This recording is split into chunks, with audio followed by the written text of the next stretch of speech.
Bom, continuando, então, pessoal,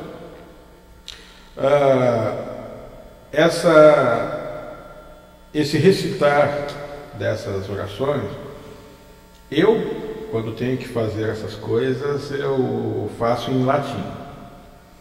Tá? O latim, digamos assim, tem um outro peso, mas você não precisa fazê-lo, você pode fazer na versão em português. A mais forte delas, nesse caso, no lidar com esse tipo de entidade que é o desencarnado, é a oração do Papa Leão XIII, que é muito usada em exorcismo também. Nesse caso não chega a ser um exorcismo, isso é um inibidor. Como eu disse, usa-se a água benta, um galho de arruda, e com isso você vai fazendo aspersão aí nas paredes, sabe, da casa, a casa toda, onde há uma manifestação de desencarnado. Se vai fazer em latim, a oração do Papa Leão XIII é aquela que fala de São Miguel Arcanjo, né? Então, em latim, ela diz o seguinte: Sancte Michael Arcangeli, defende-nos in prelio contra nequitem et insidias diabolis tu presidium, imperetili Deus, supplicis de precamur, toque príncipe militia celeste, satana naliosque spiritus malignos, quead perditionem animalum provegator immundo, divina virtute in inferno detrude. Amém. Essa é a oração do Papa Leão XIII em latim. Aí você pode fazer em português também. O importante, gente, é que vocês não façam o chamado culto aos antepassados em casa. O que vem a ser? A pessoa faleceu. Olha, você não precisa esquecer da pessoa, não precisa tirar as fotos da pessoa da parede, não precisa fazer de conta que ela não existiu, não é isso, não é? Mas você quer fazer alguma coisa do ponto de vista espiritual para essa pessoa, você manda rezar uma missa. Isso sim. Mas duas coisas você jamais deve fazer, gente. É fazer coisas em casa, como acender velas para a pessoa falecer em casa. Não faça isso. E ficar pensando nela e fazendo orações para ela, que você está atraindo essa entidade espiritual. Porque onde ela estiver, ela se sente tocada por um apelo que vem da Terra. Da Terra aqui, plano físico. Tá? Alguém está chamando ela. E ela acaba vindo para cá. Ela pode estar numa perturbação espiritual muito grande, mas ela recebe o recado. Então ela vem. Sabe? E isso é péssimo. E a segunda coisa que a pessoa deve fazer são sessões espíritas. Olha, gente, isso é o pior que você pode fazer. Tá? Primeiro que o mais certo é que você vai atrair uma lágrima etérea para a sua casa. Mas ainda que consiga contato com o desencarnado, nunca com o espírito mesmo ele não vem nessas sessões, tá, gente? Então sempre que você estiver numa sessão espírita, onde diga que aqui chegou o espírito do fulano, é engano, tá? Então, para dizer o mínimo, é um engano lá do médium, que espírito propriamente dito não vem em sessões espíritas. Desencarnado vem. Desencarnado é aquela entidade, né, gente, que em alguns cultos tem outros nomes, como por exemplo nos cultos afro-brasileiros chama-se Egum, tá? Em outras vertentes daí do esoterismo vamos chamar de elementais. Não confunda com elementais. Elementais, tá? Mas tudo a mesma coisa, são desencarnados, são o que o espiritismo chamaria de espíritos sofredores. Tá? E vão continuar sendo sofredores e vão fazer com que você sinta as dores deles também, porque alguns desencarnados não são bonzinhos, como o da tia Yolanda, do vovô João, da vovó Maria. Tem desencarnados que, para começar, nem conhecem você, tá?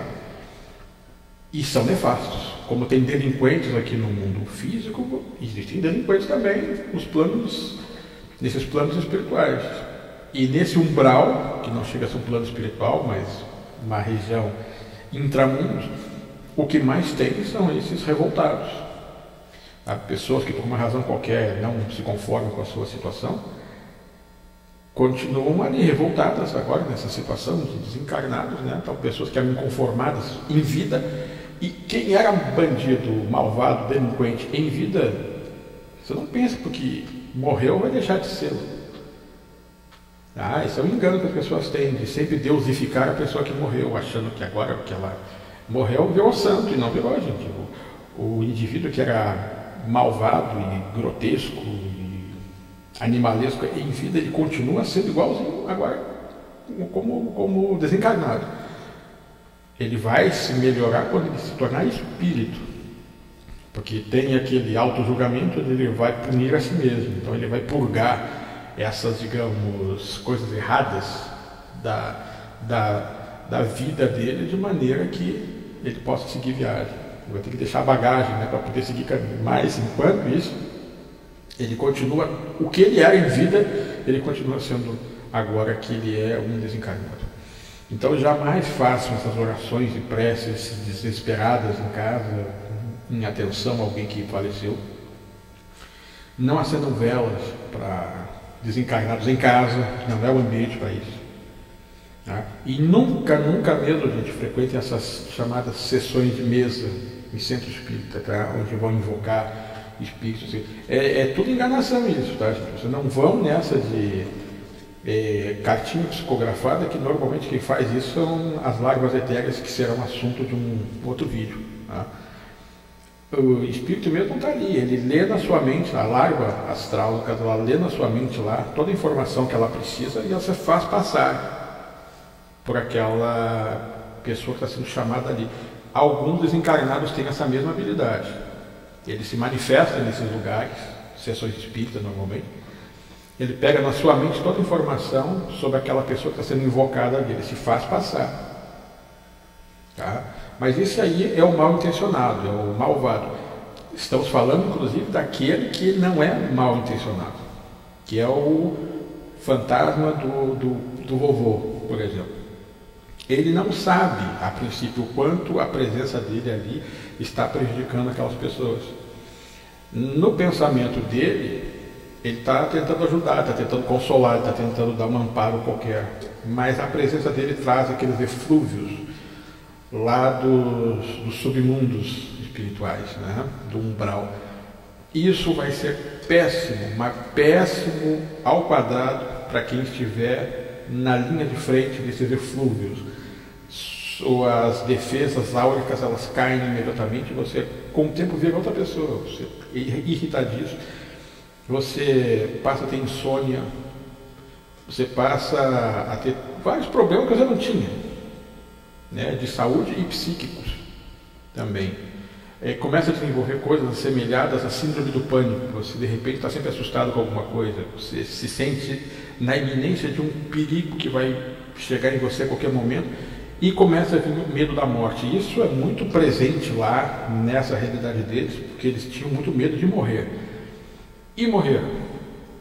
Então eles tomaram um susto pavoroso quando de repente se viram projetados numa realidade totalmente inesperada e terrível para eles, aquele pesadelo lá. Então eles estão sempre com aquele trauma, o medo da morte que levou eles para essa situação. E isso se reflete naqueles eflúvios que vão contaminar você. Portanto, se você começar a ter, de repente, do nada, isso é uma coisa assemelhada à síndrome do pânico, muito provavelmente você está sendo assediado.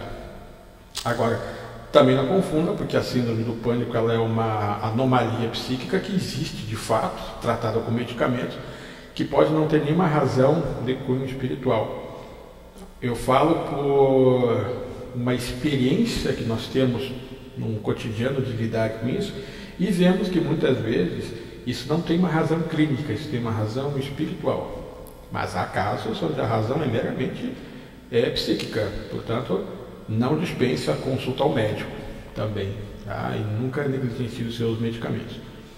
Então, a questão dos desencarnados é essa: eles são perigosos, eles são nocivos, não importa quem são, quem eles digam que são, livre-se deles o quanto antes. Tá ok? Espero que você tenha gostado dessa palestra. Clica ali no gostei, deixe seus comentários e, se quiser, faça algum contato comigo que eu respondo você com o maior prazer. Ok? Muito obrigado e até o nosso próximo vídeo.